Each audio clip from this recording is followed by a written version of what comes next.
రంగారెడ్డి జిల్లా షాద్నగర్లో పోలీసులు గంజాయిని పట్టుకున్నారు. తాండూరు ఎక్సైజ్ కార్యాలయంలో సీజ్ అయిన గంజాయిని బయటకు తీసి ఓ ఎక్సైజ్ కానిస్టేబుల్ తన బంధువు ద్వారా విక్రయించేందుకు తీసుకెళ్తుండగా పోలీసులు గుర్తించారు.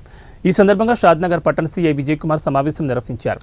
పట్టణంలోని ఫరూక్ నగర్ ఈద్గా వద్ద పోలీసులు వాహనాలు తనిఖీ చేస్తుండగా అంజద్ అనే యువకుడి చేతిలో కవర్ అనుమానాస్పదంగా కనిపించిందని, దీంతో ఆ యువకుడిని తనిఖీ చేయగా 1.5 కిలోల గంజాయి లభించిందని పేర్కొన్నారు.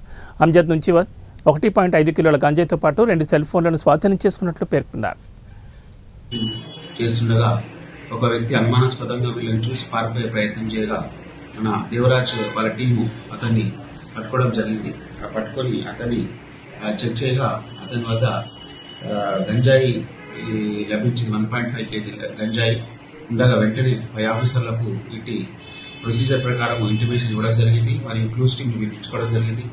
అదేవిధంగా పంచులను పిలిపించుకొని పంచుల సమక్షంలో అతని యొక్క నేర ఒప్పుకోలు నిర్వహించడం జరిగింది. అతని పేరు విచారించగా మొహమ్మద్ అంజద్, తండ్రి పేరు మొహమ్మద్ రౌఫ్, వయసు 32 సంవత్సరాలు, వెల్డింగ్ హెల్పర్, యాదవ్ కానీ ఫరూక్ నగర్ తెలిసింది. పంచుల సమక్షంలో అతని వద్ద ఈ 1.5 kg గంజాయి మరియు ఒక మొబైల్ సీజ్ చేసుకొని పిఎస్కు తీసుకురాగా ఇటు నేరం నమోదు చేయడం జరిగింది.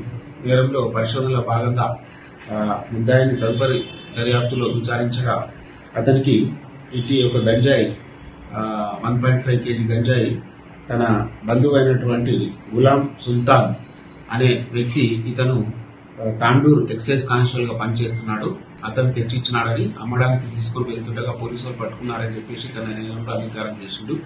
వెంటనే మన టీం రెండవ నేరస్తుడైనటువంటి గులాం సుల్తాన్ మహమ్మద్ని పట్టుకోవడం జరిగింది. అతన్ని విచారించగా తాను ఈ డబ్బుల గురించి అమ్మమని చెప్పేసి వాళ్ళ